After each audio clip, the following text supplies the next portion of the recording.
Peace, peace, peace, peace. I am live with the one, the only Sayyid Al Mahdi. He is making his return to the Solar Vision Debate League, and he got some information that he want to drop pertaining to the true identity of the Arab. So, when you come in the building, hit the like button, hit the like button when you come in the building, family. This should be a good one. Sayyid Al Mahdi, what's good, family?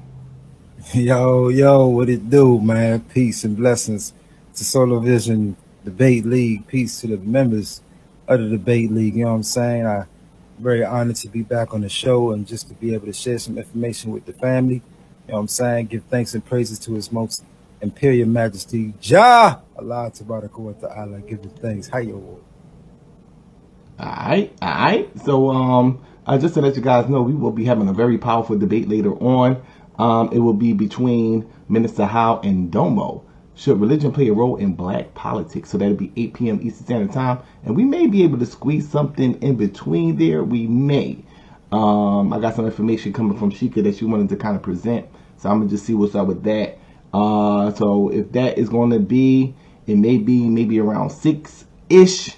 So I'll keep you posted on that. But right now, we got the one, the only Sayyid Al Mahdi in the building. And I'm going to give the floor to him so he can drop his information. Alhamdulillah, man. I appreciate you, Solar. Again, peace and blessings to all those on the Solar Debate League. You know what I mean? I see some new faces. I see some old school faces. Shout out to Rob Brack, the king of the Debate League right now. He's holding the throne. I see some new bodies. You know what I mean? Y'all definitely making the league look very good. I'm really Kansu. I've checked out some of your work, and I think it's very powerful, brother. And the Israelites always got love for my family and my bloodline, but we got to give praises, you know what I'm saying, to the Most High for allowing Solar to come up with a vision. And so hopefully, you know what I'm saying, with the Lord's help, we can all be able to come together and make change. So with that being said, I wanted to present some information to the family. This is called the True Arab Depiction. And I really found that the true Arabian depiction is not being taught to our people, the conscious community, considering that we are so conscious about a lot of things. But when it comes to the description of the Arabs and Islam and how we see the religion, this information is very hidden. And so I hope with the Lord's help, I can be able to bring out the true depiction of the Arabs so that we can be able to reform ourselves on how we see Islam, the religion, its relationship with African people on the continent, its relationship to slavery and African American people, particularly the children of Israel. So without further ado, I present to you the Arab depiction. So there's some objectives that I seek to accomplish during this particular dissertation. The first objective, I want to eradicate white supremacy completely. The second objective will be to reform the minds. And the third will be a closure. So this first objective we shall get to, eradicating the white supremacy. First thing we will do, we'll get into a hadith because I do like to keep things spiritual. I don't like to be too worldly with my information. I like to keep everything balanced. So we'll start off with a hadith with the Prophet Muhammad sallallahu alaihi wasallam on the authority of Abdullah ibn Buraida from his father, as related in Imam Ahmed's book, the Musnad. This is a very sound collection of hadith. Many Sunni Muslims testified to this man, Ahmed ibn Hanbal, also the Sufis and the Shiites. So I'm pretty sure you guys will know and how to find this particular hadith, where the Prophet said, "Verily, my ummah will be given over 3 times to a people with broad faces and the smallest of eyes, whose faces will be as though the skin peeled off, until they overtake the Arabian Peninsula." What must be understood about this hadith, O people, is that the Prophet is speaking in the flesh as he's living to his companions, saying that his nation will be given over 3 times to a people with broad faces and small eyes. So he's saying this during a time where, you know, broad faces and small eyes is not a common thing. Peeled skin faced men are not common. And he's saying this to his nation, that his nation will be taken over 3 times by these kind of people. Eradicating the white supremacist depiction of the true Arab. So, since we know the true depiction of the enslavers, what was the true Arab depiction during the time of the Holy Prophet? Like I said, in the previous tradition of the prophet, he's given a prophecy saying that his nation will be overcome by a group of people who look a certain way: peeled skin, broad faces, and small eyes. So we got an idea of how they're gonna look in the future, right? So if we got an idea of how they look in the future, then how did the Arabs look at that time during the time of the prophet? Let's continue. The predominant complexion of the Arab is dark brown skin, and that of the non-Arab is white. This is Ibn Mandur in the 14th century, right? We know the Prophet Muhammad sallallahu alaihi wasallam was alive in the 7th century AD. So we're talking about 700 years later, a man by the name of Ibn Mandur makes a statement in his book, Lisan al-Arab, that the predominant complexion of the Arabs is dark brown, and the complexion of the non-Arabs is white. So you see, right from the jump, we can go right to Ibn Mandur and see 700 years later, this is how the Arabs were known to be. This is the depiction. We go down to Al-Jahiz. This is a 9th century Islamic scholar. Now, this is 200 years after the Prophet died. He's of the same opinion of Ibn Mandur. He says, there are black tribes among the Arabs, such as the Banu Sulaim ibn Mansur, and all the people settling in the Harrah, besides Banu Sulaim, are black. So he's saying that all the tribes around Banu Sulaim in the Harrah, if you look at this picture in the middle, right here, is right next to Mecca. And you see the proximity of this city, Harrah, to the Red Sea, and its proximity to Ethiopia, right across. You see how close they are? And even if you look at the topography, if you know anything about topography, we see the land, the coloration of these lands. You see it looks like a light brownish complexion. This is actually arid desert, right? So you look on the east side of the Red Sea, you see in Harrah, it's the same type of topography as the topography on the left side of the Red Sea. It's the same topography. So we're looking at a climate, an area that the Arabs dwelt, these black people dwelt in the same type of climate that those dark-skinned Nubian Hamitic tribes right across the Red Sea dwelt in. So we're looking at neighbors here, okay? So to even conceive an idea that those people that you see in Arabia today were white skinned, and to have that in your mind is truly a sign of being affected by white supremacy. Now we're going to talk about the Bagada Arabs. The Bagada Arabs, known as Shua Arabs, commonly known as the Bagada, meaning cow, refers to Arab tribes in West Africa as cattle herders. They are spread from Lake Chad to the Nile River in the countries of Sudan, Niger, Chad, Cameroon, Nigeria, and the Central African Republic. We're looking at Arabs here, okay? The Shua Arabs, they saw themselves as Arabs. This is a group of black, Numidic, brownish people who are populating the western side of Africa. They live in a hot, semi-arid climate with zones ranging from sparse shrubs to wooded grasslands. They entered Western Sudan between the 12th and 13th centuries and gradually moved east and west from there. Now, the source is the JoshuaProject.net. I want to take a look at these pictures here, right? So you look at the farthest right picture of the bottom right, you see the city of Harrah or Mecca.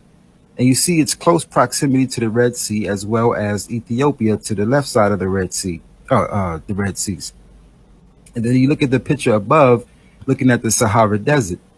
Again, when you look at the topography, you see this light brown complexion color, depicting the climate and the area of these dwellers here. The same people on the left side of the Red Sea were in the same climate that the people on the right side of the Red Sea were in. So it's not like they were in a new strange land. These people were traveling across the Red Sea for centuries. We're talking about the original Arabs here, the true Arab depiction, my people. We got to really start seeing history for what it is. This is a Shua Arab here in the middle. This is taken, I believe, in the 17th century or the 18th century. Looking at his turban, looking how it's wrapped underneath his chin. This is nothing like the people of Arabia today. You don't see that kind of turban wrap. This is unique. This is very distinguishable. We move on to the Taishi tribe. Taishi is one of the Bagara tribes, right? So this is a family sect of the Bagara. The Bagara is really an ethnonym. It's really a cognomen. It's like saying African, right? You say African, you're just grouping up a bunch of tribes under one nationality just to try to make it simplified for other nations. It's no different from saying more African American, right? Because really, we're a bunch of tribes that form confederations. When you form a confederation, you come underneath a certain title. We, the Muslim nation, we come under the term or title Muslim. The Muslim name is what unifies the nationalities, right? You have so many tribes under one banner. So what name are we going to call ourselves? We call ourselves the Muslim nation. So this is no different than what the Bagada Arabs did, right? The Taishi tribe is nothing but a clan of the confederation of the Bagada. These nomads originated from the Guhena group, a clan of nomadic Arabs who came across the Sinai Peninsula. So now we know they came across that Red Sea. They are traveling across that Red Sea into the mainland Africa, dwelling amongst the Hamitic tribes. From Arabia, they eventually moved into the Nile region of Upper Egypt and then into Sudan around 1504. They settled in the area of southern Darfur, and they called the land Dar el Taishi. Their main city is Rahad al-Burdi. The Taishi participated with the rest of Western Sudan tribes in the Mahdiya revolt in 1882 against Turco-Egyptian occupation of Sudan. This is in Wikipedia. This is some basic stuff right here. I'm coming at you with some basic hits. The Taishi tribe is a subclan of the Bagada Arabs. African, black. Let's remember what Al-Jahis and Ibn Mandur talked about the Arabs. We're talking about 14th century and 9th century scholars of Islam describing the Arab depiction. I'm giving you facts now about these Arabs or these black people who identify themselves as Shua Bagada Arabs who are dwelling in Nigeria, Cameroon, and Chad and Sudan. They live in all up in the mainland, like all up in there.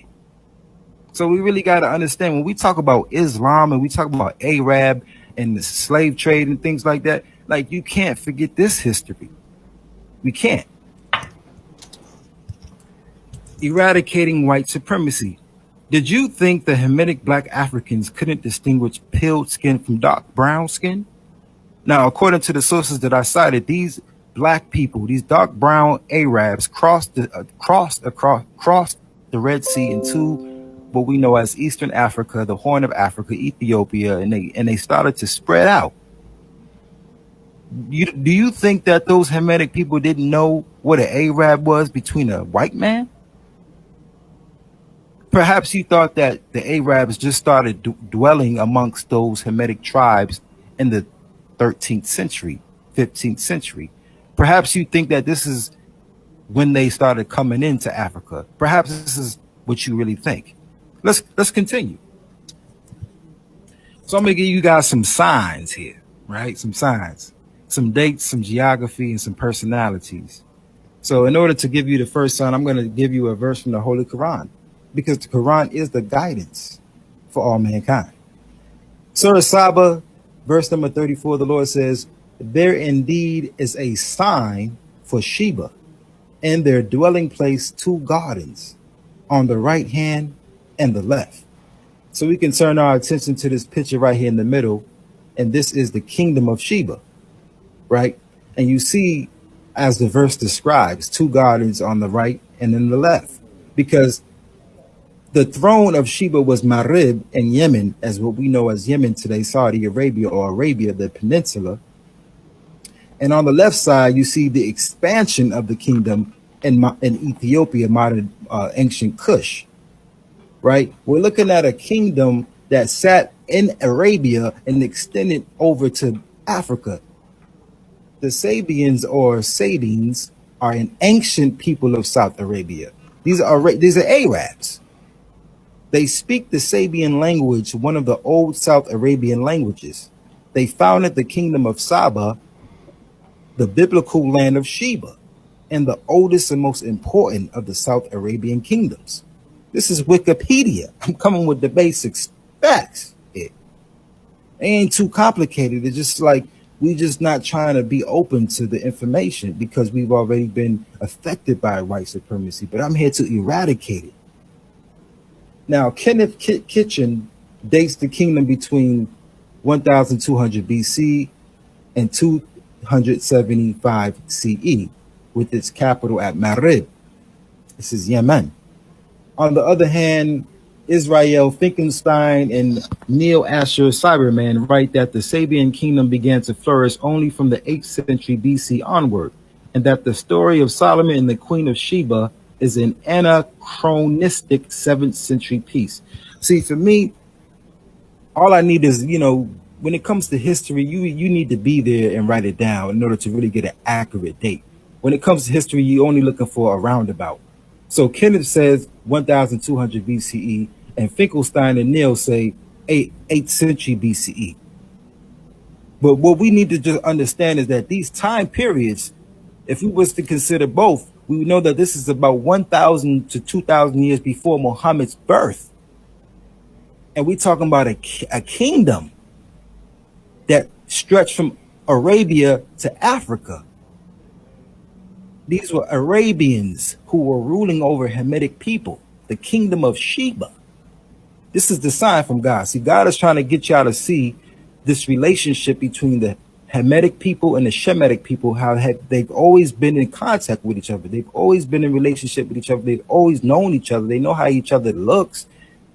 It didn't just start in the 13th century with the Baghdad Arabs. They was already over there, communicating, ruling them, establishing laws, trade. You see this arrow right here from Marib to Israel, because this was the ancient spice route. Right here is where all the spices came from the Indian Ocean down the Gulf of Aden up the Red Sea, right there into Egypt. This is how we traded with them Europeans. We controlled that, the Arabs, in the ancient days. The Queen of Sheba, she's the sign, she's the personality. Let's talk about it. Known in Arabic as Queen Bilqis, Allah says in chapter 27, Al-Naml, verse number 23, I found there a woman ruling them, and she's been given all things and attains a glorious throne. This is Allah describing this Queen of Sheba. 1200 BCE or the 8th century BCE. This is the time period we're in. We're in these days now, where an Arabian queen named Bilqis, everybody knows Queen Makeda, Queen of Sheba, is black. I mean, like, this is basic information. Like, even Christians who don't really be into the conscious knowledge like we be into the conscious knowledge know that the Queen of Sheba was black. But she was from Arabia. She was an Arabian queen. The Queen of Sheba said, we're continuing in the Quran, An-Naml verses 29 to 31. The Queen of Sheba said when she received the letter from King Solomon, O chief, lo, there's been thrown into me a noble letter. Lo, it is from King Solomon, and lo, it reads, in the name of Allah, the Beneficent, the Merciful, exalt not yourself against me, but come unto me as those who surrender. So King Solomon wrote her a letter basically telling her to give up the throne and get down with the Israelite doctrine, That's basically what he was doing. And so the story continues. She eventually communicated with Solomon, and then, as the story goes, she went and visited King Solomon, and she seen his wonders and his wisdom, and she fell in love with that, right? So in verse number 44, she ends up testifying, my Lord, indeed I wrong myself, and I submit with Solomon to Allah, Lord of the worlds, right? So she ends up surrendering to King Solomon's divine wisdom. The man was so divine in his wisdom, he was able to get a woman who controlled that much land. I showed you in the previous slide, the kingdom of Sheba. That's how much he controlled. And Solomon got all that. This is his now. It's his now. This is his kingdom now. This is a part of the Israelite expansion. So she surrendered to him. That means also, he got the booty. He got that booty, and they established a royal bloodline. I'll go into that a little bit further. According to the scholar Al-Hamdani, the Queen of Sheba was the daughter of Isra Yahrib, the Himyarite king of Najran. Himyarite. The Himyarites are the sons of Qattan, the original progenitor of Arabs, the son of Joktan, son of Shem. We talking about Shemites here. This woman, the Queen of Sheba, is a pure Arab, black, and King Solomon got up in there with an Arab woman.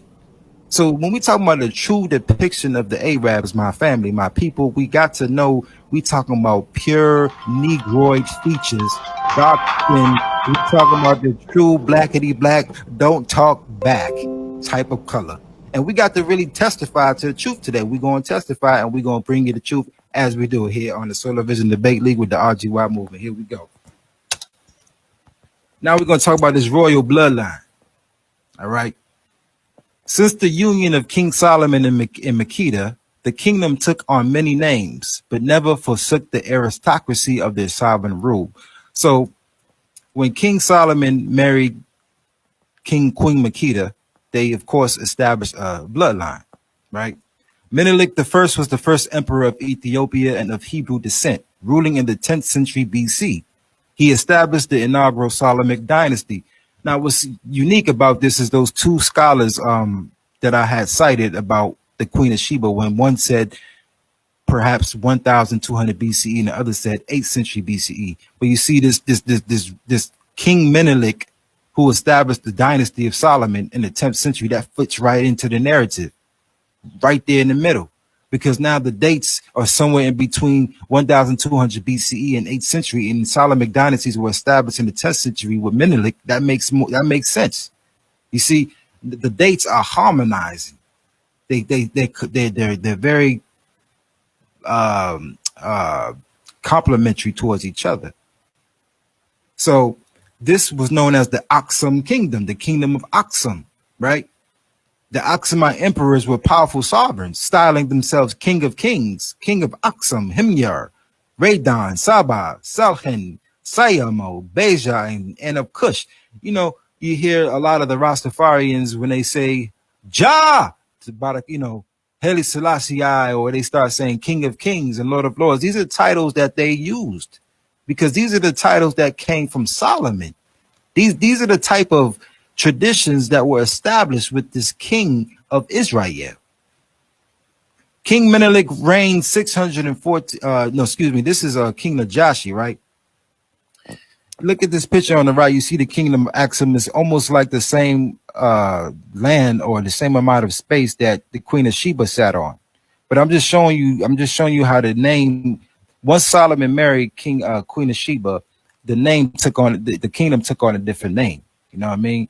It became the Solomon, the Solomon kingdom, or it's a kingdom of Aksum, as some historians say, or it could be the Himyarite kingdom or the Israelite expansion.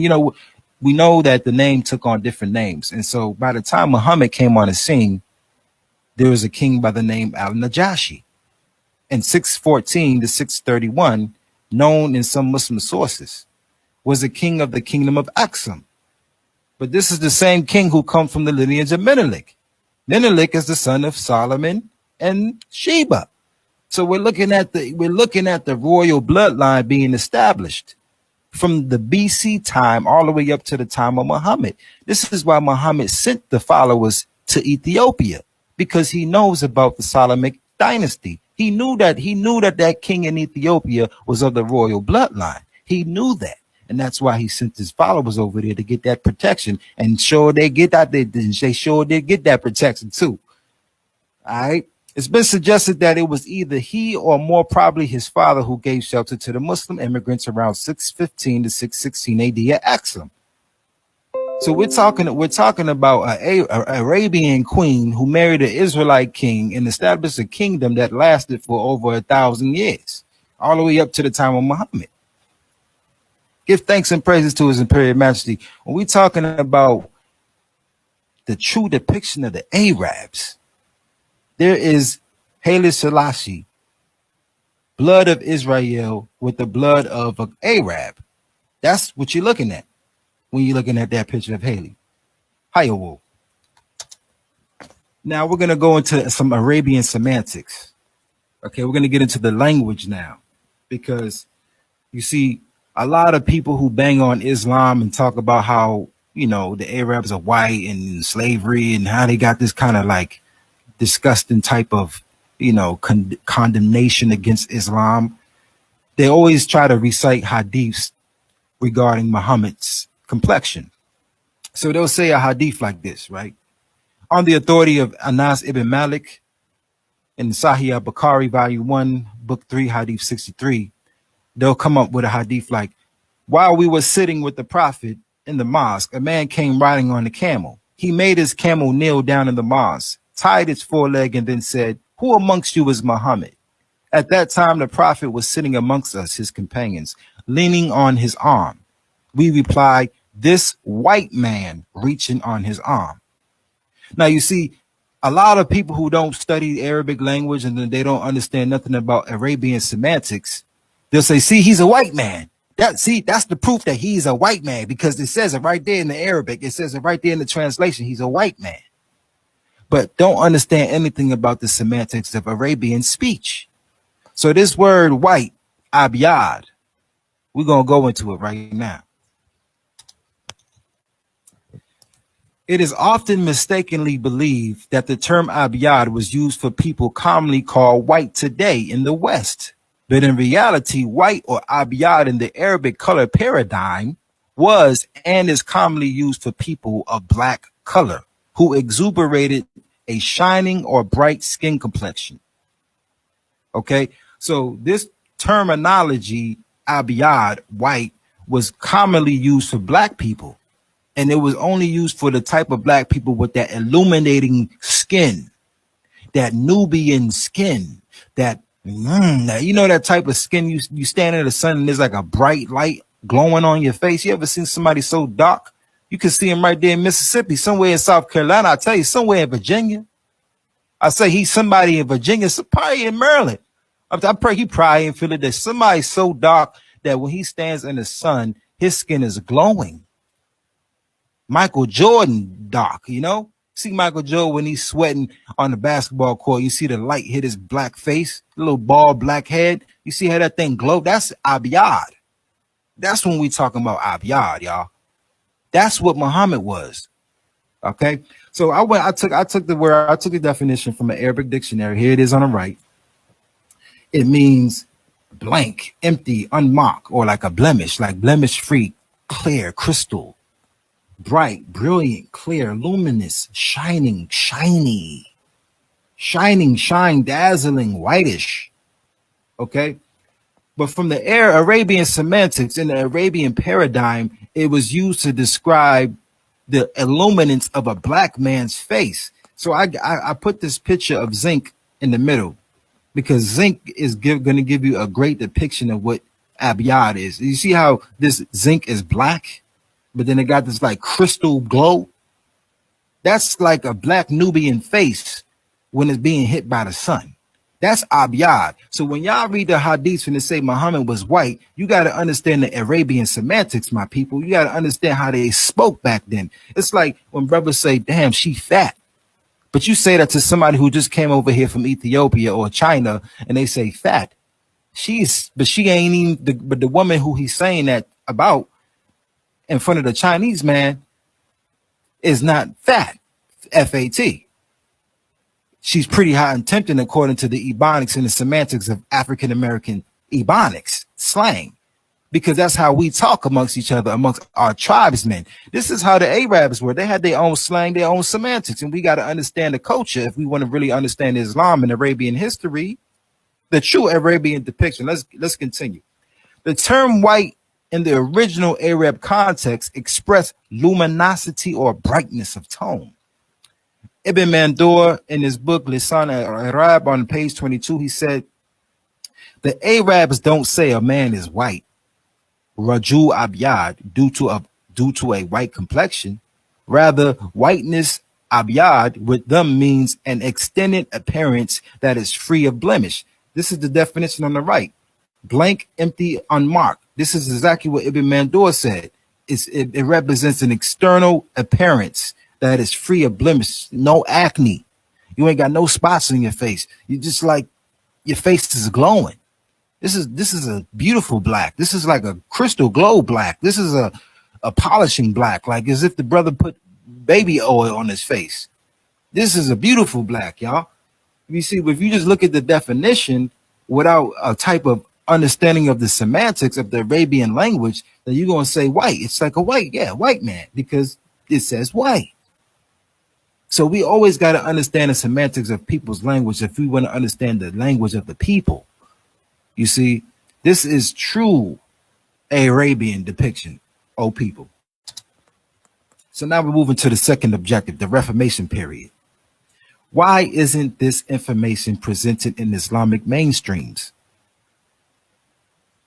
Look at that white man over there with his skin peeling. You see that? Look at him in the sun and his skin peeling like that. That's white folks. I mean, just think about the logic, right?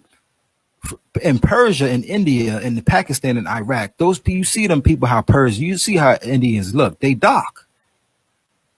The brother from the Simpsons, right? The little brother Abu. That's a Persian. That's a Indian dude. Look at how dark he is, Abu, in the Simpsons.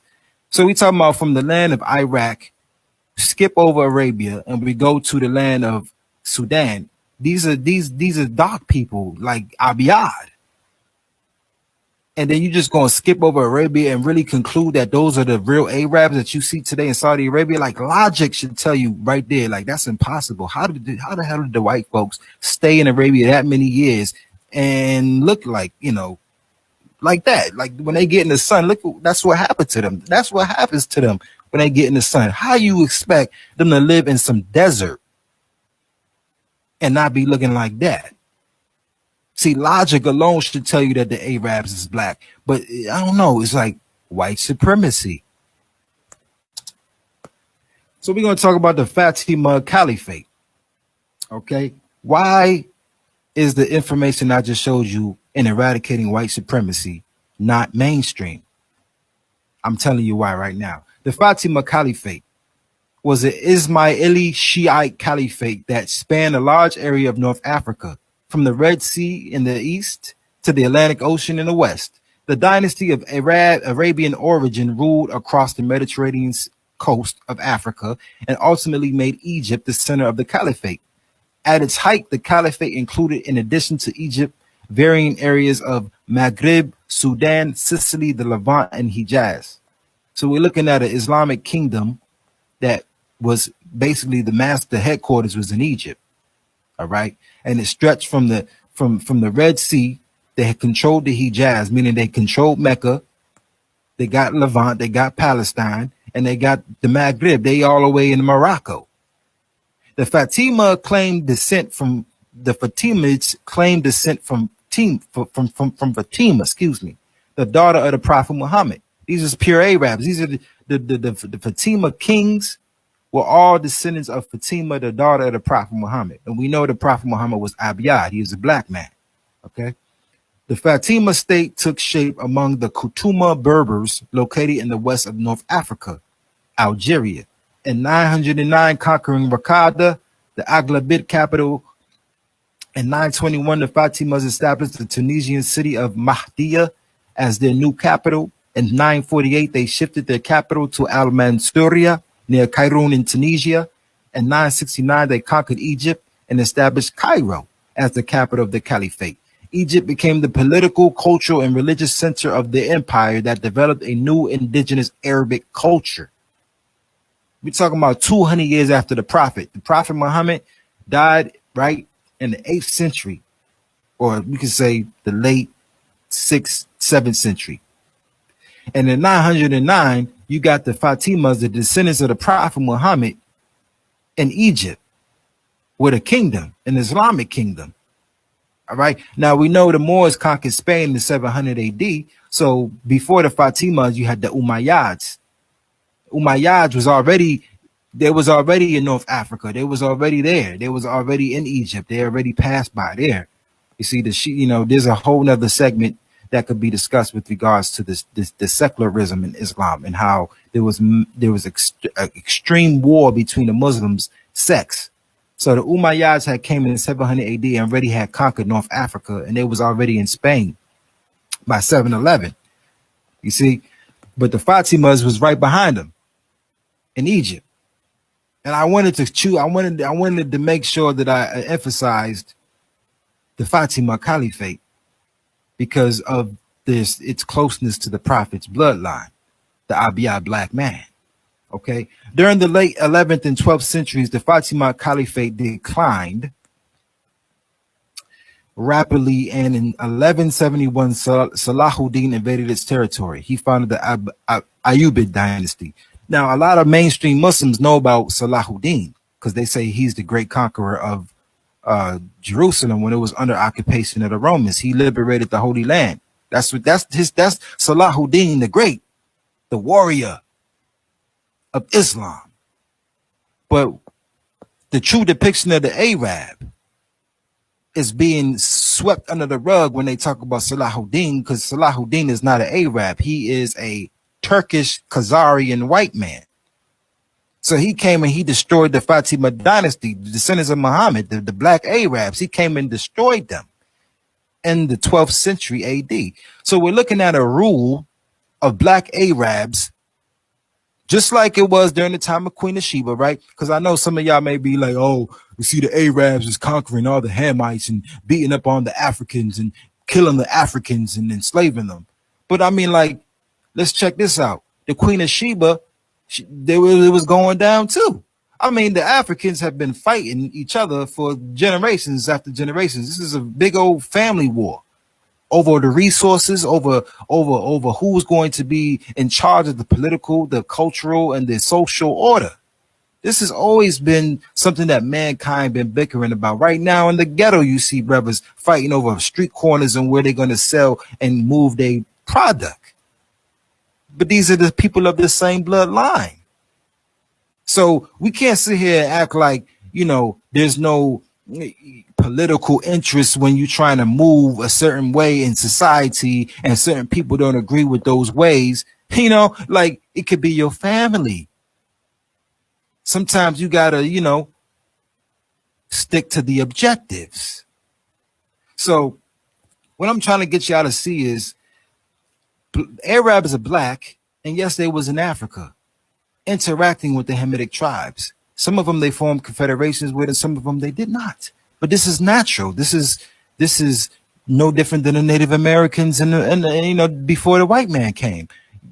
The Alakoian Indians wasn't so cool with the Chickasaw. So, we can't act like all the Native American Indians over here was all Confederate harmony, peace, and kumbaya. It wasn't no different in Africa and no different in Europe. We've been banging on each other since the beginning of time. Cain killed Abel, point blank, period.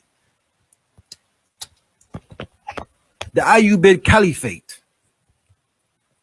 Now we just look at this picture to the right, and you look at the color purple, how you see how he conquered all these lands. Like these lands was already in the hands of Muslims, black Arabs. But we're looking at the 12th century, this European Salahuddin, this supposed great man, reconquered the black Arab territories. He even stretched all the way down the Red Sea to Yemen. He's in the heart of blackness. He's breached the headquarters of black power. That's what he did. This man literally reconquered all of the black lands in the hands of Arabs and Europeanized it with Turkish blood. So let's read a little bit about his caliphate. A Sunni Muslim dynasty of Kurdish origins. The Kurdish people, these are Europeans. Founded by Salahuddin and centered in Egypt. The dynasty ruled large parts of the Middle East during the 12th and 13th centuries. Salahuddin rose to vizier of Fatima, Egypt in 1169 before the abolishing of the Fatima Caliphate in 1171. So this is the reason why you study history, because it's obvious that the Fatimas had used him as a governor over some of the lands, and I'm only suspecting that he was a governor of his land because a lot of traditional conquerors, what they do is they got something called indirect rule. So if you are European and you conquer black people, you don't put a white person over the countrymen because it's going to be obvious that you've been subjected by white supremacy. So what they do is they use puppets, fake leaders who are really for the people, but they really for the interests of the colonizer. So, maybe Salahuddin was nothing more than, one of those type of positions. He was probably set over his people as a governor because he was a representative of his people, being that he was a white man. And the Fatima Caliphate controlled the Levant. That's Anatolia, Antioch, that's Turkey. So black Arabs was in the house. And from what I'm seeing with history, when Salahuddin conquered the Fatima dynasty, and we got to understand, like, Egypt is the cradle of like political influence. That's like America. Egypt is like America. America controls the political influence in the whole entire world. If it don't start with America, it's not going anywhere. You look at Egypt, it's like in between the Red Sea, the Mediterranean right here. You got access to the trade route coming from Yemen. That's the spice route. You got all that in control. So when you got Egypt, you got like everything to the west and everything to the east is in your hands when it comes to politics. Like, you control so much in terms of political influence. So when you get Egypt, it's like you just got the whole world in your hands. So when he got the throne of the Fatima in Egypt, he was now setting the tone for white supremacy right at that moment for Turkish wannabe Muslims. We got to remember the Moors, or the so-called Moors, the Umayyad Caliphate conquered his people in 700. Right after the Prophet died, there was already a campaign to the northward. So these Europeans are they just want to get revenge. They taking Islam, and now they just coming back for like a conquest. 3 years later, he was proclaimed sultan following the death of his former master, the Zingrid ruler Nur al-Din. Now, Zingrid is a tribe of the Turks. Nur al-Din is a Turkish man. This was his master. Salahuddin's master was a white man. For the next decade, the Ayyubids launched conquest throughout the region, and by 1183, their domains encompassed Egypt, Syria, Upper Mesopotamia, the Hijaz, Yemen, and North Africa, coast up to the borders of modern-day Tunisia. Most of the Crusader states, including the Kingdom of Jerusalem, fell to Salahuddin after his victory at the Battle of Hattin. Now, remember the prophecy in the beginning. He said, "Verily, my ummah will be conquered 3 times by people with broad faces and small eyes, with peeled skin." We know that these are the European Turks. This is already happening in the 12th century. It's happening now. This is the Ayyubid Caliphate. It's starting to happen. Look at this picture. He already got Yemen. He got the whole Hijaz, the whole strip of the Red Sea. He got all of that. That's Mecca. That's Saudi. That's Mecca. That's Medina. He got the lands of the knowledge. This is the Egypt, Medina, and Iraq during these days were the 3 cities where all Islamic knowledge was propagated. If you wanted to learn Islam, you went to Medina, Egypt, or you went to Iraq. Those are the 3 cities of knowledge during these days. And this white man is in control of all of that now. Can we talk about the dawah, the preaching of Islam? What are they preaching now? See, this is when we can start considering why we think the Arabs are white today. Because when you control the narrative, then that's like you control the minds of the people. You see, you can easily get someone to believe how you want them to believe by force, by putting, some type of pressure on them, like a gun, or you could really put someone in a corner and be like, believe how I believe. But really, for the sake of takia, or for the sake of cunning, slying protection, you would be like, yeah, I believe what you believe to save your life. You don't really believe what he believes. It's like the earliest days of slavery. You think them slaves really believed in Christianity? Like they was being forced to be Christian to save their life. It was like, yeah, Jesus. Then you get to live. But I'm talking about after so much years of condition and psychological condition, and then you just like passing it down generation to generation. So, when they came up in here in the Hijaz, the Ayyubid Caliphate, they coming up in there and re-educating these Arabs, pushing them up out of there and giving them a new education. They reforming the minds of the African man. So we're going to continue. The Mamluk Sultanate, the Ottoman Empire. This is from the 13th century on to the 20th century. We talking about the 12th century all the way up to the 20th century. That's about 800 years. So the black Arabs really didn't rule that long. Just giving you guys some dates. This is see the question for this second segment was, why is not the information that I showed you in the segment of eradicating white supremacy about the Arab depiction not being mainstream to you guys? Why don't you guys know what I showed you in the first segment of my presentation? It's because of this white supremacist takeover of Turkish so-called Muslims in the Holy Lands. And I'm giving you the facts. Now I'm giving you another kingdom right here, the Mamluk Sultanate, a medieval realm spanning Egypt. So they got Egypt, the Levant, and the Hijaz. Those are the same areas that Salahuddin had conquered.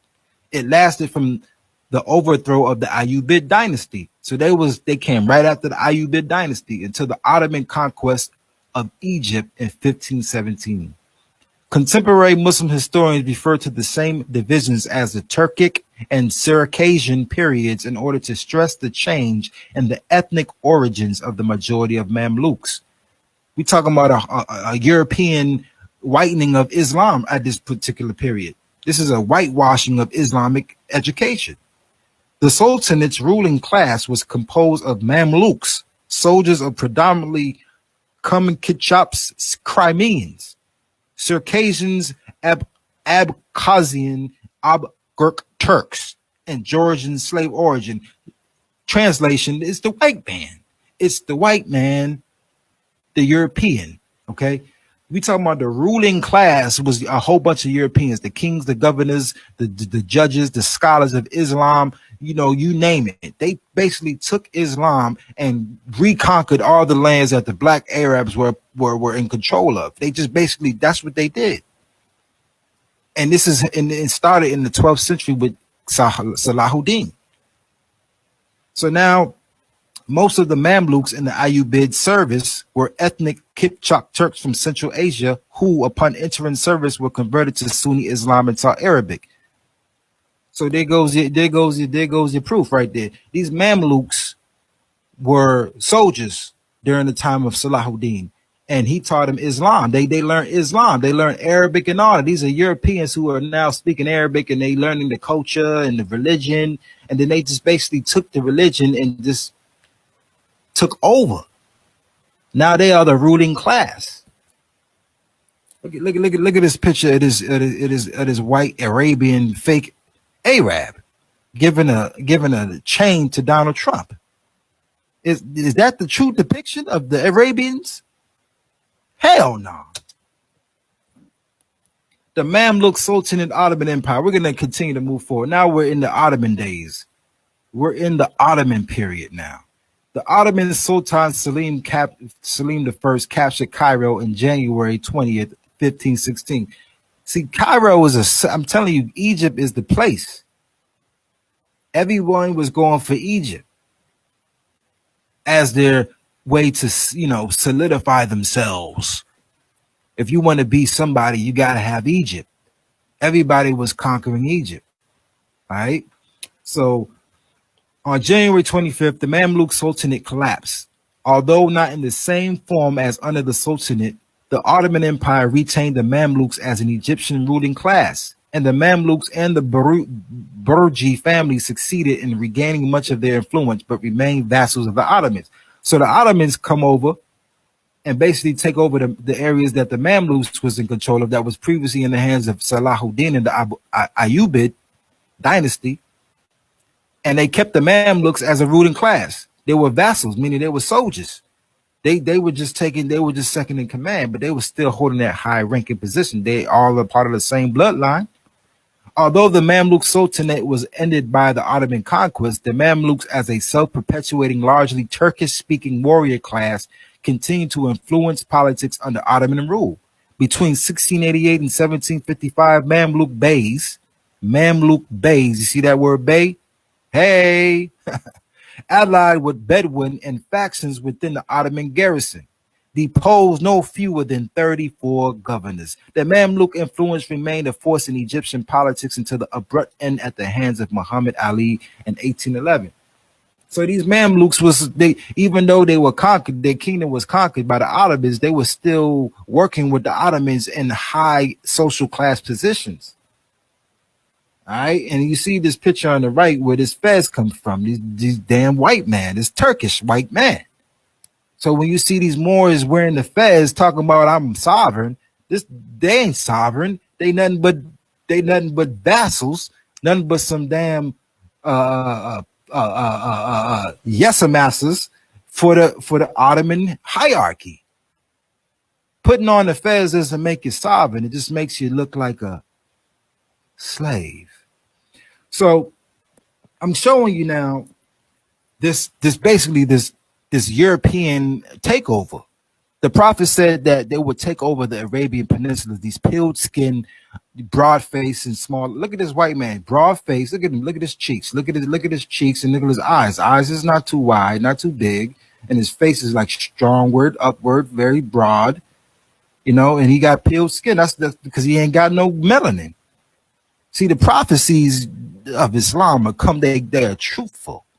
You know what I'm saying? If we could really understand things from a historical perspective, then we can see why the prophecies all make sense. But see, these white folks came and literally took over and hijacked the narrative, and they've been giving it back to us as a remix. So the Islam that you guys know, old family of Solar Vision Debate League and the viewers, the way you guys understand Islam, it's been given to you as such a package infected with white supremacy that it's like you don't even know where to stop. So we only stop where these modern day conscious speakers like, Sarah Sutan Seti, he drops a lot of knowledge about the Moors and their connection to the Turks and Islam being a Masonic, faith. But that's only because his education is starting right here in the 12th, 13th century. Because that's what's mainstream. This is mainstream Islam right here. You're getting this white supremacist narrative that Islam came from the Ottomans, it came from the white man, and they basically civilized the world. Salahuddin, the great conqueror of Jerusalem from the Romans, this is what we're getting in the mainstream Islam. But I gave you history before the 12th century. I took you guys back. I took you guys further back and gave you the dates and the names and the personalities and the topography and geography of what makes the true depiction of the Arab so evident. So right now, at this point, in this juncture, you should not be misled or doubt who runs Islam today, but who really is the true Arab. After 1354, the Ottomans crossed into Europe, and with the conquest of the Balkans, the Ottoman Beylik was transformed into a transcontinental empire. The Ottomans ended the Byzantine Empire with the 1453 conquest of Constantinople by Muhammad the Conqueror. So you look at the right, you see the Ottoman. Look at their map. Look at how much they got. They got the whole Hijaz. They got Yemen. They got Egypt. They got all of North Africa. They got all of the Levant. They even got parts of Iraq. They got Afghanistan. They up there in Europe, even pushing more westward. They was a mighty white supremacist Islamic so-called dynasty. This is a mighty amount. This is a lot of land, right? It's a lot of jurisdiction right there under their control.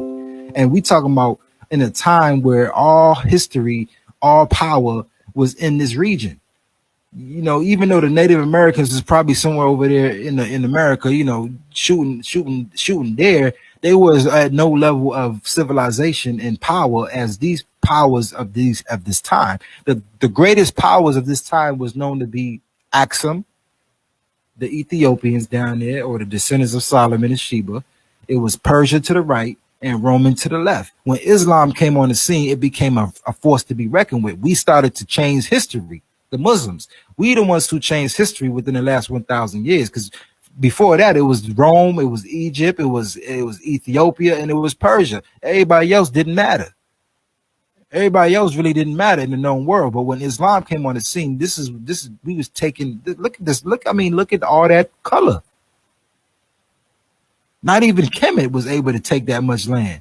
Not even the children of Israel and all the kings of Israel was able to get that kind of land. I mean, that's a lot of jurisdiction.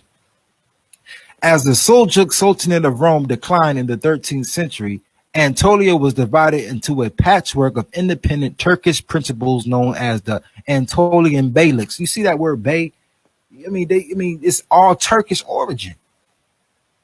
And y'all want to be Moors, or some of y'all want to be Moors, like knowing the history is so divine. One of these beyliks in the region of Bithynia on the frontier of the Byzantine Empire was led by the Turkish tribal leader Osman I, a figure of obscure origins from whom the name Ottoman is derived. So there you go, right? It was all a bunch of after the Mamluk, before the Mamluk became an Ottoman Empire, it was nothing but little small principality, little kingdoms of Turkish tribes, and they ended up becoming a harmonized union, you know, with this Osman I conquering Anatolia. Like literally going further west and conquering more Europeans. And they say he destroyed the Byzantine Empire. Like, he got status, he got juice now amongst the Turkish tribes. He's the one. He got to be the one. He conquered the Byzantines.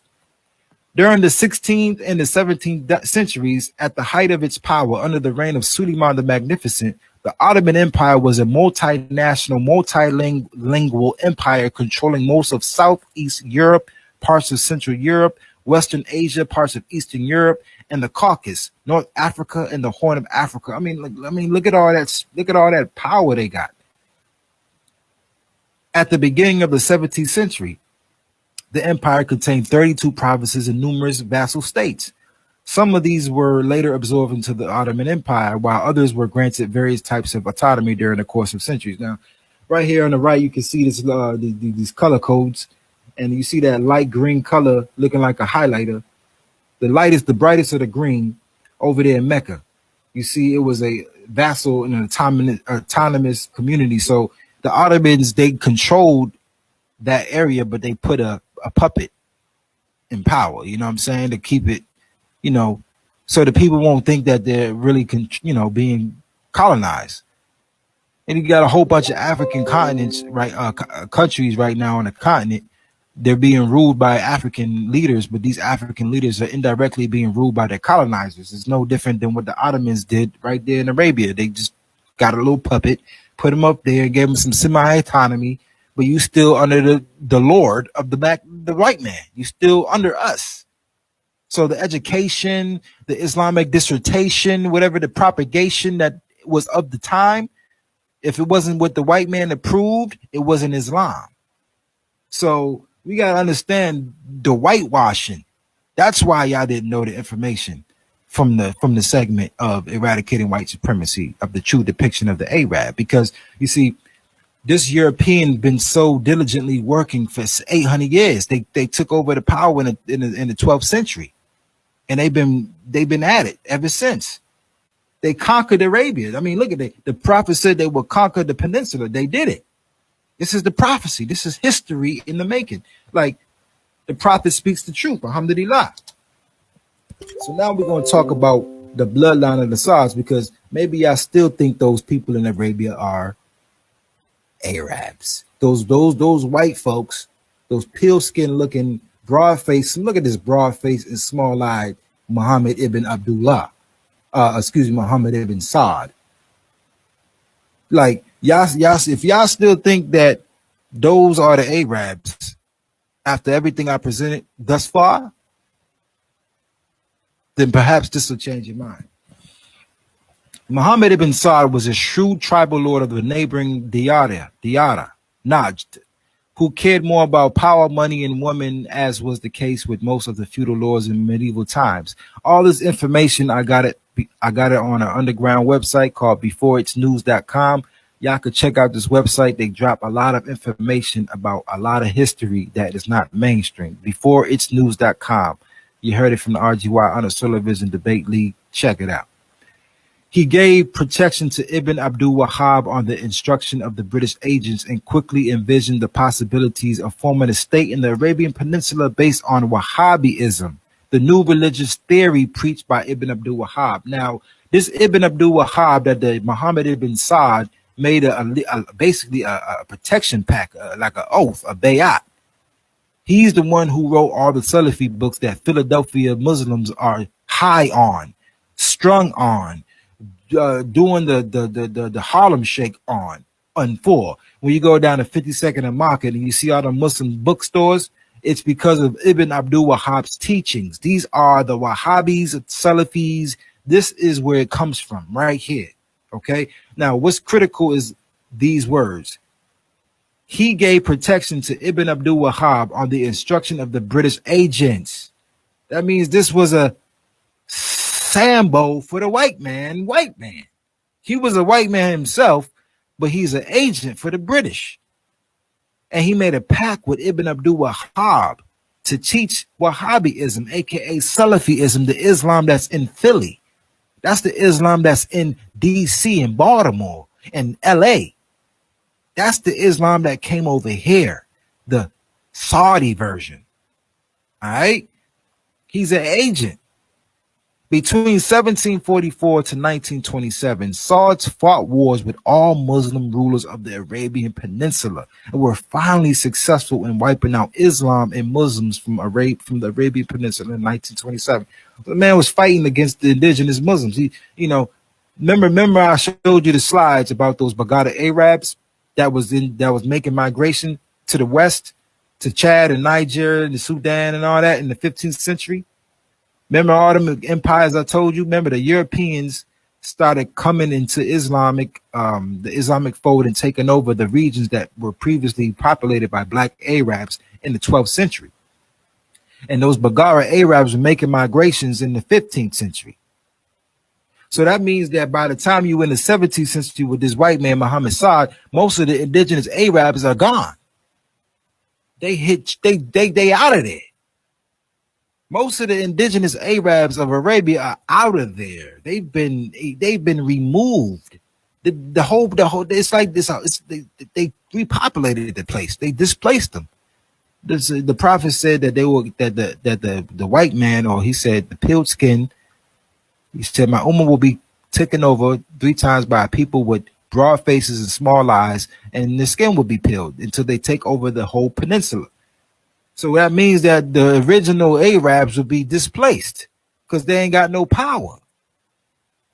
So we're looking at a killer, a murderer, an agent who y'all think is an Arab. You think this is an Arab? No, this man is a Turk. Before Muhammad ibn Saad turned that into Saudi Arabia, before that became Saudi Arabia, the Ottomans was ruling that. That's Europeans. They was all up in there making babies, putting their people in there. Come on, the Europeans been ruling the Hijaz since the 12th century. It was the Ayyubid, the Mamluks, and then you got the Ottoman Empire. They're all Europeans, all up in the Hijaz. That's 800 years. They was able to get rid of the indigenous Arabs in that time period. In the year 851 after Hijra, this is the 14th century Common Era, a group of men from Al-Masalik clan a branch of Anza tribe, formed a caravan for buying cereal. Now, this is a story, you guys. This is a story of how you get the bloodline of Muhammad ibn Sa'd. This is his story. This is how it all happened. So we're talking about the 14th century. We're talking about the 1300s now. We know that during this time, the Ayyubid dynasty is in full effect, and the Mamluks is coming right behind them around this time. We know that the Hijaz, the Levant. We know during these times, according to the history and the information, Europeans took over Islam. So now a group of men from the Masalik clan, a branch of the Anzar tribe, these are Arabs, pure black, formed a caravan for buying cereal and other food from Iraq and transporting it back to Najd. A Najd is an area in Arabia, right? So these Muslims, or not Muslims, you just say these Arabs, these black Arabs, were basically traveling to buy some food in Iraq so they can bring it back to Najd, where they from. The head of that group was a man called Sahmi bin Hathlul. The caravan reached Basra, where the members of the groups went to a cereal merchant who was a Jew called Mardache bin Ibrahim bin Moshe. Now, we got to also understand that the so-called Khazarian, Aknazi, Turkish, Mamluk, the Seljuk, these Turkish people also took on the Jewish faith. So they didn't just take on Islam, they also took the Jewish faith and they started to call themselves Jews. So this is the 14th century. This is the time of the Ayyubid dynasty. These are the European Turks reconquesting all of the Arabian territories. So we know by this time the Jews, the fake Jews was already in full effect. They was already in full effect by this period. So this particular fake white Turkish Jew is in Iraq selling cereal, and these Arabs are like, "Yo, I'm trying to get some of this cereal, right?" So during their bargaining with the merchant, the Jew asked them, "Where you from?" They said, "We from the Anza tribe, a clan of Al-Masalik." Upon hearing that name, the Jew started to hug so affectionately each of them, saying that he himself was also from the clan of Al-Masalik. But he came to reside in Basra, Iraq, in consequence to a family feud between his father and some members of Anza tribe. So you see, this Jew lied and said he was from the same tribe of these Arabs. So, we're talking about the bloodline of Muhammad ibn Sa'd, the Saudi Arabian progenitor. After he recounted to them his fabricated narrative, he ordered his servants to load all of the camels with wheat, dates, and taman, all a remarkable deed so generous that astonished the Masalik men and aroused their pride to find such an affectionate cousin in Iraq, the source of sustenance. They believed each word he said, and because he was a rich merchant of the food commodities which they were badly in need, they accepted him, even though he was a Jew concealed under the garb of an Arab from Al-Masalik.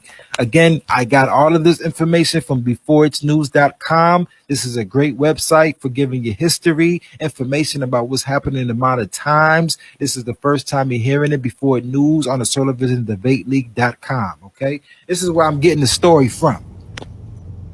This is where I'm getting it from. So we're talking about a fake Jew who was a merchant during a time of famine, and these Arabs are coming up there looking for food, and this Jew gives them a whole bunch of free food, and they like, "Oh, should we accept you? You are Anza for real." That Jewish ancestor of the Saudi family was able to establish a guest house called Madafa on the land he usurped from his victims. Now, the reason why I put that there is because the story was very long and I read it. So I'm just going to give you the details, and you can go on that website and you can read the full story yourself.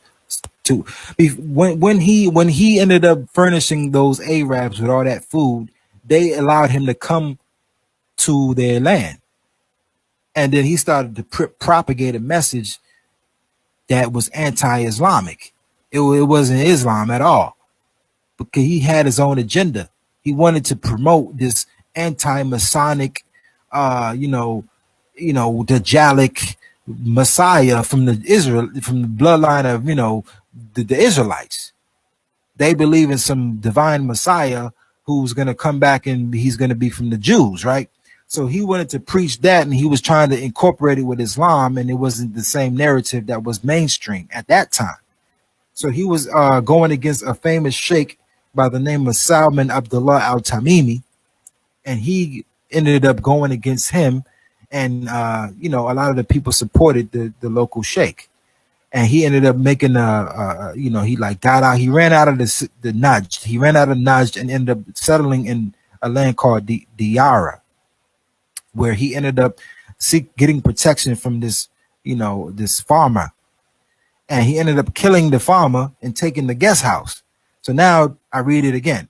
That Jewish ancestor of the Saudi family was able to establish a guest house called Madafa on the land he usurped from his victim. So he ended up killing the person who gave him refuge when he was running away, because he was causing so much pandemonium in the place where those Arabs who came looking for food in Iraq. He caused so much pandemonium when he got there that he ended up getting pushed out the city. He ran to another place and he killed someone who gave him protection. He ended up making that his base, and he gathered around him a group of hypocrites who started to spread out false propaganda for him that he was a prominent Arab sheikh. So now he's going around talking about he's an Arab and he's a sheikh and he knows Islam. He plotted against Sheikh Salah Salman Abdullah al-Tamimi. This was his opponent, his original enemy, and caused his assassination in the mosque of a town called Al-Zalafi. So he assassinated the man. We're looking at the white man, the Khazari, in the 14th century.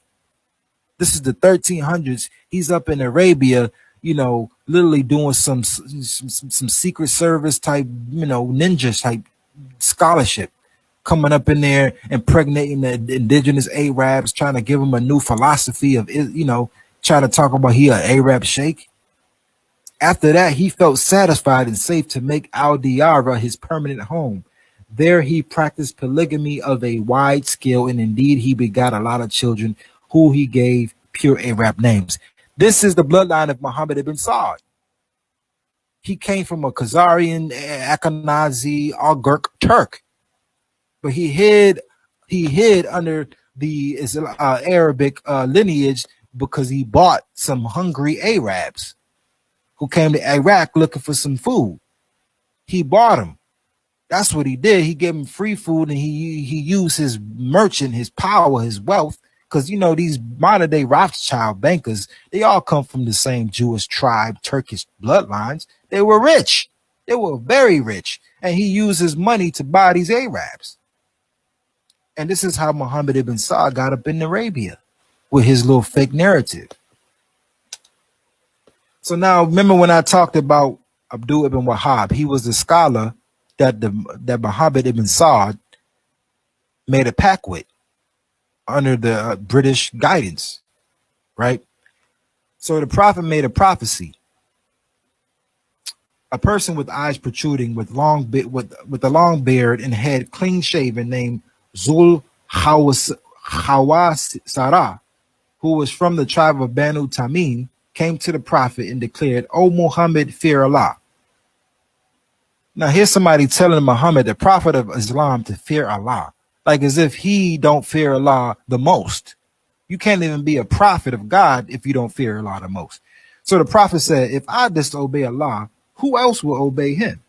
I am obedient to Allah at all times and never disobedient, sent as Alameen. But you don't accept me as an honest man. So Umar, the companion of the prophet, he got all mad, and he asked if he can get rid of him. The prophet said, leave him alone. After the person left, the prophet said, from his progeny will rise a group who will recite the Quran, but it will not go below their throats. They will leave the deen just as an arrow leaves the bowstring. They will kill Muslims, but spare the idolaters.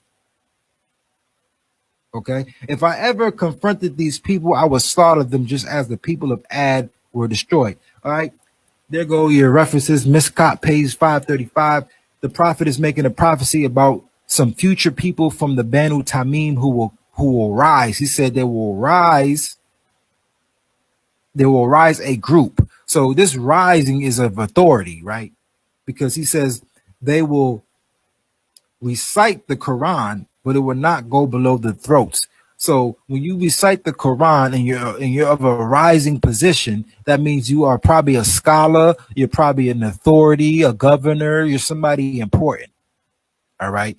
Because if you're able to influence people, whole communities, you're going to need to be of a rising position, of a authoritative position.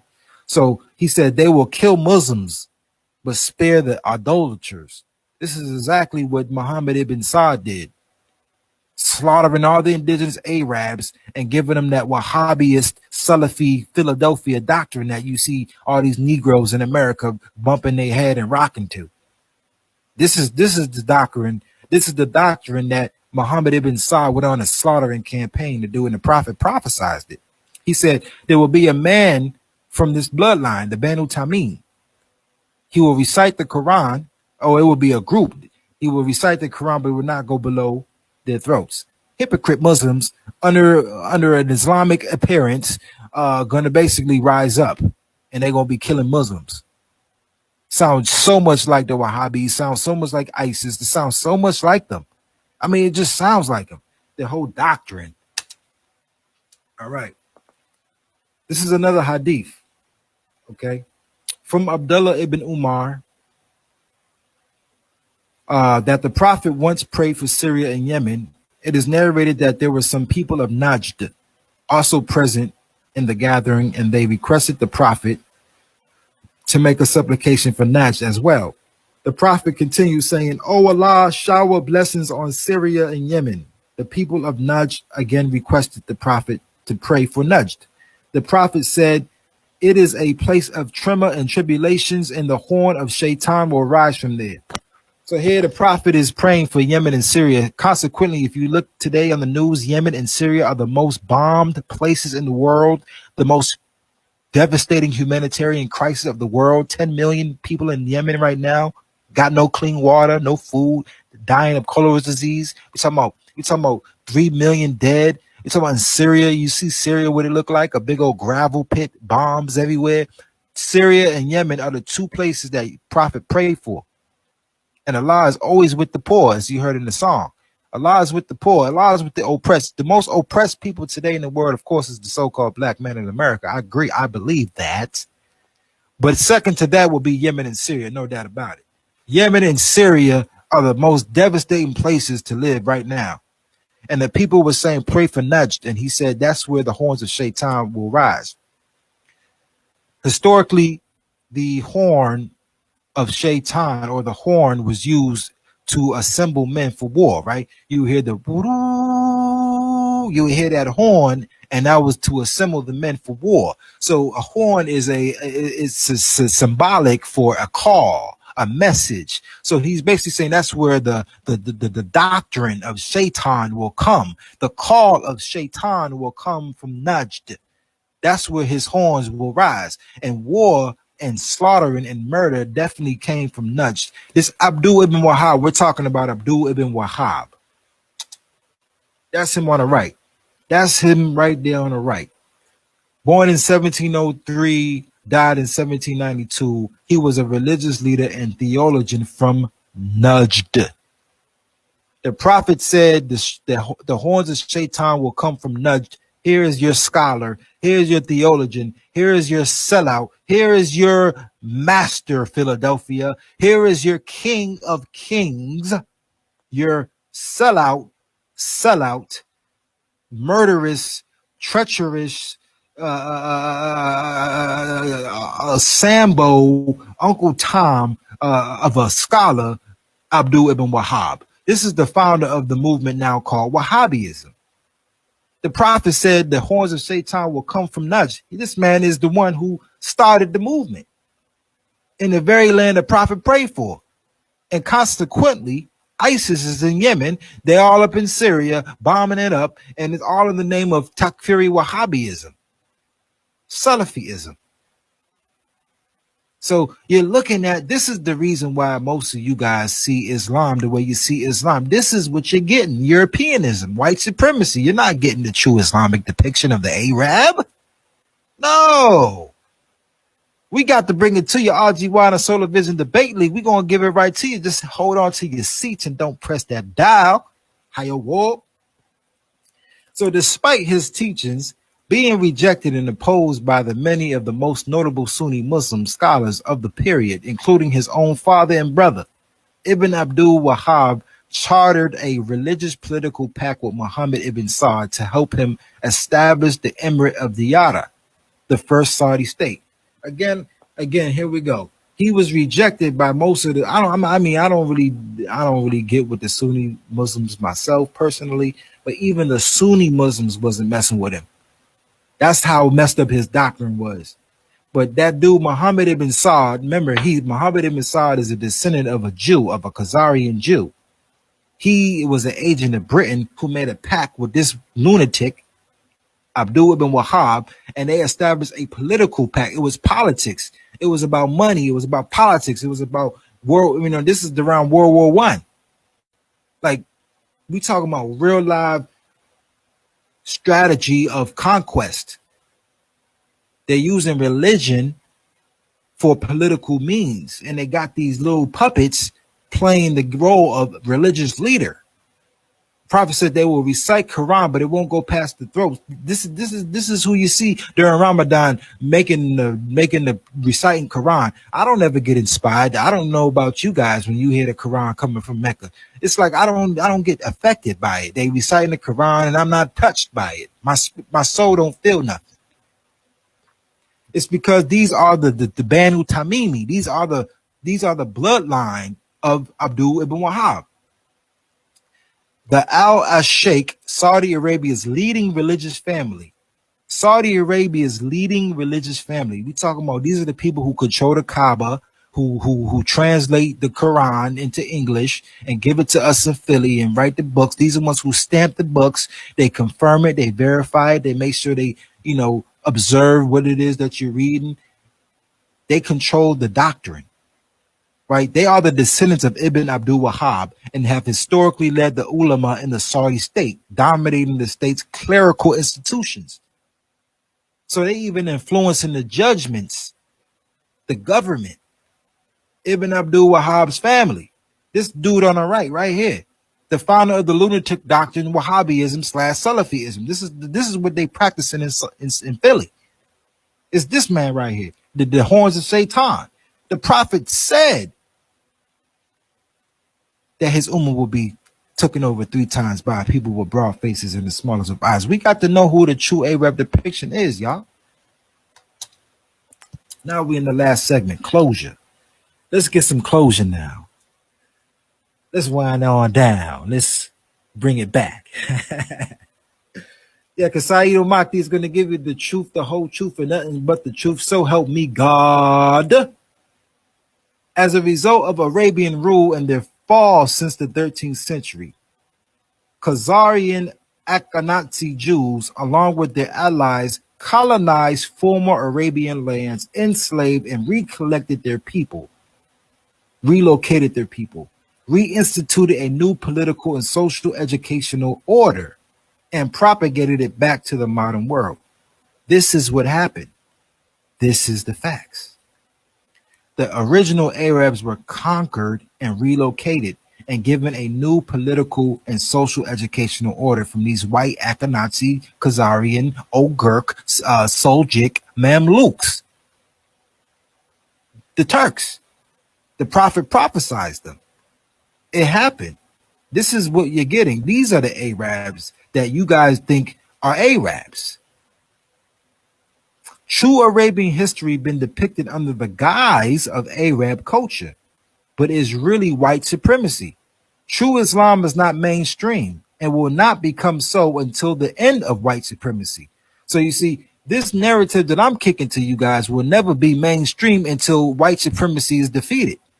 So I know y'all probably like, I don't know, maybe perhaps believable, considerable, but I tell you what, this narrative will never be mainstream until white supremacy is over.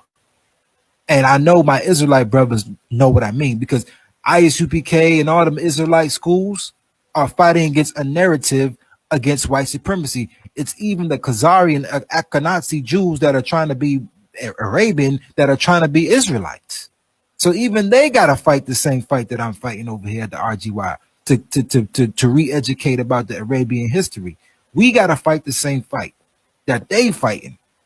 So the true Islam is never going to be mainstream, just like you're never going to see the true way of Moses until white supremacy is destroyed.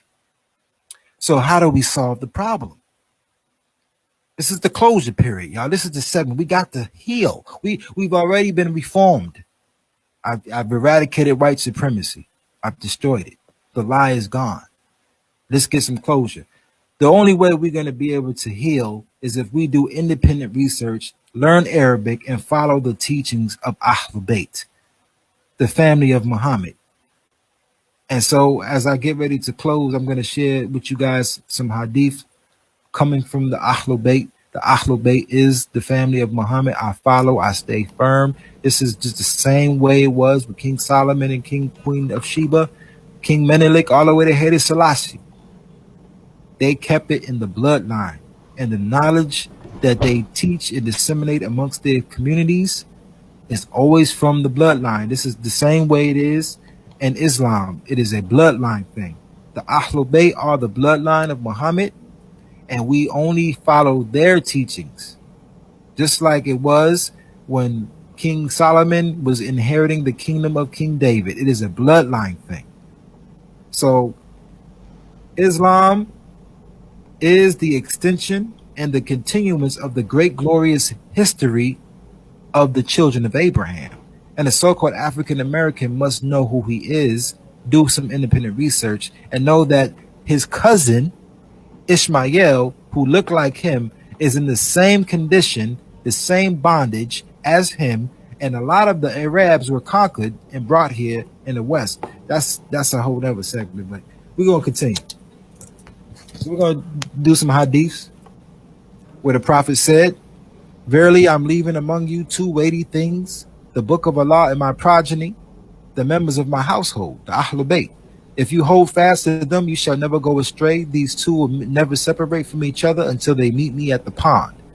You look at if you look at the bottom, you're looking at all the sources: Ibn Kathir, Nasir ad-Din, Al-Tirmidhi, Muslims, Sahih Muslims. Okay, a lot of you Sunni Muslims or whatever sect you follow, if there's any Muslims in the audience, Sahih Muslim, Tirmidhi, An-Nasai, Ibn Kathir. These are all very popular Sunni scholars. This is a hadith that is not inauthentic. He's testifying that he's leaving us something. If your mama is going out of town and you staying with your moms, or you staying with some folks and they leave you some money so you can eat something or you can do something with the money, you're not just going to let it sit there on the counter. Are you going to take it and use it? So the Prophet left us something to use. He said the book and the family. He said, if you hold fast to them, you will never go astray. But yet you got Sunni Muslims who don't follow the Ahlul Bayt. You got Sufi Muslims who don't follow the Ahlul Bayt. You got a whole bunch of Nation of Islam don't follow Ahlul Bayt. The Morisha and Simple don't follow Ahlul Bayt. The 5% Nation don't follow Ahlul Bayt. So what happens is you got a bunch of Muslim sects teaching their own version of Islam, just like Christianity and every other religion. But if you hold on to the family, you'll never go astray. And ever since I've been holding on to the family, this is how I've been woke about the true Arab depiction. Okay, we're going to turn to some more hadiths. One was at the finish line. The Lord says in Surah Al-Mujadila, verse number 18, that a day is coming when Allah shall raise them up all together. They will then swear unto him as they now swear unto you. And they will suppose that they stand on something. Lo, without doubt they lie. So in this verse, Allah is basically telling the Prophet that, there's a day coming where, everyone's going to stand before Allah and they're going to swear that they was down with the Ahlul Bayt, because the Prophet said, I leave you two things. I leave you two things, the book and my family. If you hold on to them, you'll never go astray. So they're going to swear that they was down with the Ahlul Bayt, but they liars. So now we go to a hadith on the authority of Amir al-Mu'mineen Ali ibn Abu Talib. He is a part of the Ahlul Bayt. He is the first cousin and son-in-law of the Prophet Muhammad. He married his daughter Fatima. All right, so he's a part of the Ahlul Bayt. So what does a member of Ahlul Bayt say? He says, surely I and my Awsiya, his progeny, after me, to the day of judgment will guide and are rightly guided, and are those whom Allah reveals through a lot of verses of Quran to be the closest to him and his prophet. So he's basically testifying to Ali that all of his children are the ones who are going to be rightly guided and who receive revelation from Allah and are the closest to Allah and the prophet. So you be talking about the spiritual order of things. When people are on a different level mentally, right? You're dealing with someone who is always talking about sports, but when you talk about God, he can't keep up in a conversation because he's not on that intelligence level. He can't keep up because when you close to Allah, you're on a different spiritual frequency. You know what I'm saying? You can receive in revelation from God. That's a whole different type of connection to the King of Kings. So he said, and he made us pure and infallible and witnesses for his creation, declared us Hujah, authority on his earth, made us a treasure of his knowledge, minds of his wisdom, translators of his message, kept us with the Quran and kept the Quran with us. That's pure declaration. Amir al-Mu'mineen saying the Ahlul Bayt, this is who they are, this is who we are. He's declaring it. We are infallible and pure. The Most High gives us revelation. We are the translators of his message. This is the reason why we got to stick with them, because they're going to tell us the truth.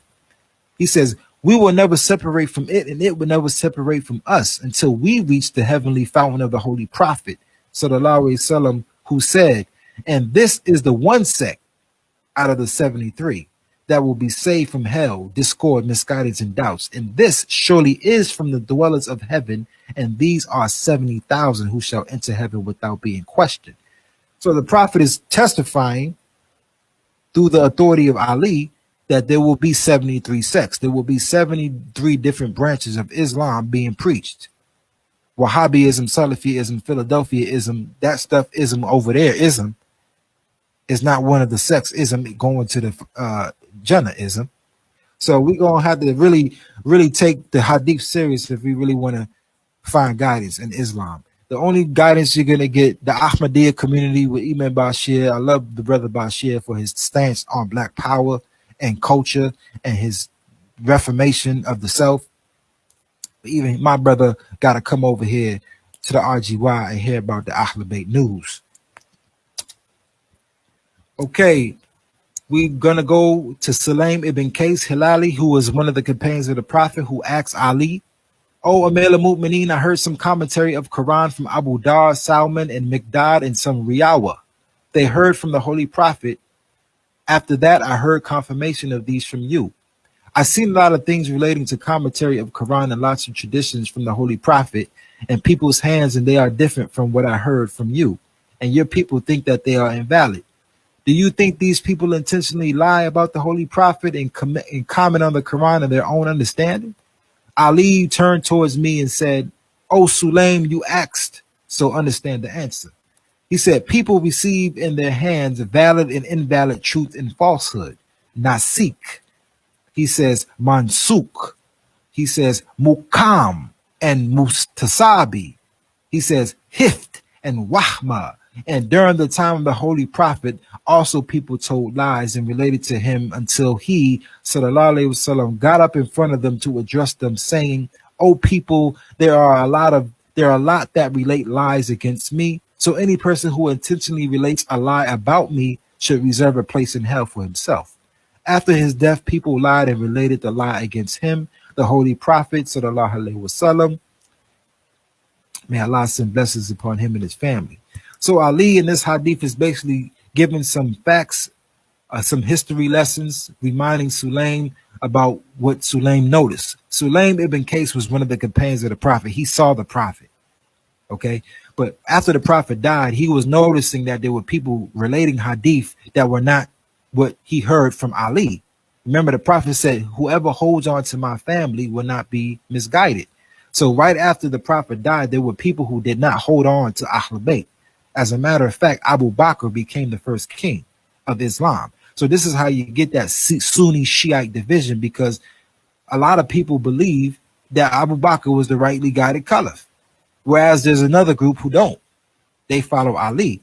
So Sulaim was noticing at the time of Muhammad's death and Ali's existence that there were people narrating hadith that weren't from what they heard from Ali. So he was letting them know the different types of hadiths. He gave the divisions: the nasik, the mansuk, the mukam, the mustasabi, the hift, and the wahma, right? So we got the verses that are invalidated by other verses. These are the nasik. Then you got the mansuk, the invalid verses, the particular and the general, the muktan and the mustasabi, the clear and the unclear, the hift, the memorized, and the wahma, the suspect.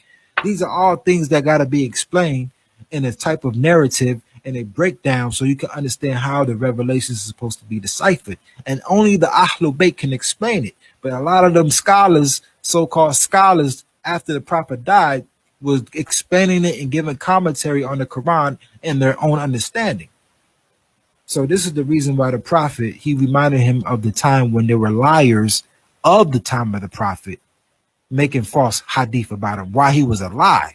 And the Prophet said, "Oh, people, there are a lot that relate lies against me." This is during the time of the Prophet they was lying. So after he died, they was doing the same thing. So this is why we hold on to the Ahlul Bayt, because the Ahlul Bayt give you the story. A lot of mainstream Muslims don't know this, though. They really take Sahih al-Bukhari, Sahih Muslim, Tirmidhi. They look at these hadith books like how people look at the Bible, like as if these books are infallible. But a lot of these scholars who compiled these books were not down with the Ahlul Bayt.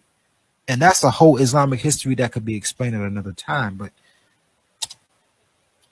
as I get ready to close with the last hadith, this is from Ali ibn Abu Talib, who said, "I used to go to the Holy Prophet every day, once in the morning and once at night, and he used to see me alone. Wherever he went, I used to go with him." The companions of the Holy Prophet know that he doesn't do that with anyone else except me, and sometimes this used to happen in my house. The Holy Prophet sallallahu alaihi wasallam used to come to me, and when I used to go to him at some place, he used to meet me alone and ask his woman to go there. It was nobody except him and myself. And when he used to come to my house to meet me alone, then neither Fatima nor my children went away. So basically, Ali is testifying to the fact that he was intimate with Muhammad in terms of his relationship. He got knowledge that nobody else got. He was always around the Prophet. He was around him so much that even the companions knew that he didn't do that with anyone else but him. This was his first cousin, Ali. So maybe this is the reason why, there was a whole bunch of discrepancies and a whole bunch of jealousies after the Prophet died, and they didn't want to accept Ali's reign as the first successor or as the rightful successor. Because a lot of the Sunnis believe that Abu Bakr rightfully took the throne with the right Islamic law and the right breakdown.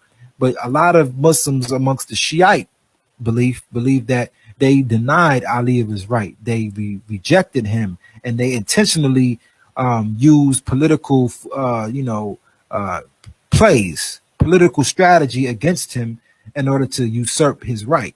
So this hadith is basically just establishing his superiority in knowledge. When you are around somebody more, if you're around somebody a lot, then you'll be able to get to know them. You'll get to learn more about them. You get to understand more about that personality. The more you're around a person, the more you spend time. It's like a mother who can't spend time with her kids because she got to work. The more she is at work, she's not understanding her child, the development and the mood swings and all of the things that the child needs to be nurtured in. A child needs to be nurtured emotionally. But if the mother is not there and the father is not there, who is nurturing your child on how to behave correctly? So it was no different than the Prophet and Ali being close like this. For all your perverted minds thinking some homosexual thoughts in your mind, may this devil get them out of your head immediately, and know that this is the RGY, the rightly guided youth nation who speak the truth and stand up for it. To be able to be that close in proximity to a prophet of God who receives divine revelation is a divine blessing from the Most High. Woe. So Ali was the most closest in terms of proximity to information that none of the companions can ever brag about. And that's why I stick to the Ahlul Bayt. That's why I stick so close to the Ahlul Bayt, and I've never been misguided. Every time I go against a Muslim, they don't know how to really challenge me.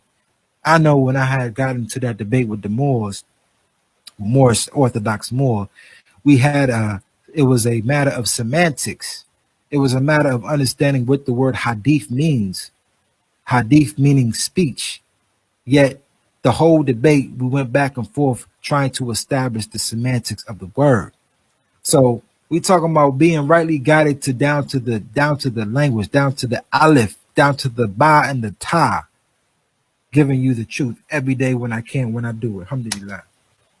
So the reason why I'm at this particular juncture, alhamdulillah, the reason why I'm able to understand Islam at this degree, because like I said, the Islam that I just kicked to you guys is not mainstream. So the reason why I'm here is because of this man on the right, Uthman Dan Fodio. He was a Fulani king of North Nigeria. He actually established an Islamic kingdom in the late 17th century, early 18th century. He fought against the British, but the British destroyed him in 1908. All right. This man was a son of Muhammad, of the Ahlul Bayt. And in his books, these are the traditions that I'm narrating to you. All these traditions that I narrated to you are coming from his books. So what I'm saying is, you read scholars in Islam, but you're not going to get these hadiths that I brought out today. You're not going to get them. Because the way that they packaged it for you guys to receive the information is under some type of ulterior motive to keep you away from the light of this age. So this hadith, Sa'id al-Mahdi will first appear in the end of time from the farthest west, is very, very, very significant, because only Shaykh Uthman narrated this hadith in his book, Tanbihu Ulama, the signs of the end of time. You see, we're living in the time of a Mahdi, of a reformer, of a reviver, who's going to bring back the light of Islam and teach the truth to the youth to rise them up, and we can do what we got to do. Now, you see, in chapter 7, verse number 168, and I'm going to close with this. Allah talks about scattering the children of Israel. So Allah also says in chapter 43, verse number 56, that he made the story of Egypt a salaf, precedent for the last generation. So if you just look at America, you look at how it was conceived, how it began, you look at the symbology on the back of the dollar bill, you look at the Washington Monument. These are all symbols that mean something deeper, something more esoteric, something more meaningful. Now, to the naked eye, you're just like, oh, it's just the pyramid on the back of the dollar bill. Oh, it's just a monument in Washington, D.C. Oh, they just so happen to call Mississippi River the Nile. Oh, they just so happen to have these things like right in your face that it couldn't allude to another Egypt. Oh, people who coming over here as slaves in America. Yeah, perhaps it could be like the Egyptian story. Yeah, see, these are the things that are hitting within the deep books of Shaykh Uthman Dan Fodi, this Fulani saint, this son of Muhammad, this glorious man who taught me what I know, alhamdulillah. This is where I believe a Moses will rise, a Mahdi will come. And so as I get ready to close out, I would like to say thank you guys for taking the time to hear this message. Thank you for understanding and being open to receive the information.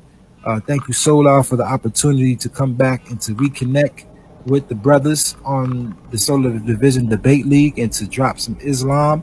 And with that being said, Hayawawi is out. Yeah.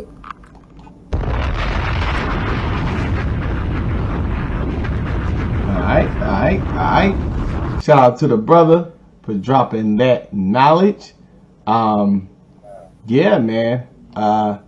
Definitely was some very powerful information right there. I'm trying to get the brother back in the league.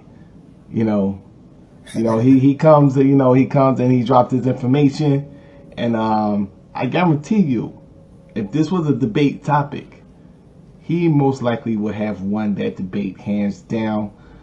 Sayyid Al-Mahdi, he needs to, come back into the league and represent for Islam, because you got a lot of suspect Muslims up in the league that's not really representing right, brother. Word up. Word up. You know what I'm saying? You got to hold it down. Yeah. For the brothers. The Muslim brothers. Yo, I heard there's a new guy who goes by the name of Fear of Allah. I heard him on one of the shows the other day, man. What's his science like? What's he about? He's Sunni? Is he what is he like? Shiite? Sufi? I really can't tell you exactly what his science is, because he haven't debated on the platform. He just be in the chat room. Oh, okay, word. All right. Yeah, so I don't really know. But yeah, so we looking forward to at least bringing the brother back on so he could break some more information down. But we're going to sign out for now. Once again, shout out to Sayyid Al-Mahdi. Yeah. Shout out to Suleiman, man. Thank you, brother. Shout out to all the family. How you whoa? Alright, we'll see you probably in a couple of hours, family. Peace. Welcome to the sun, Alright, brother. Stay in contact, brother.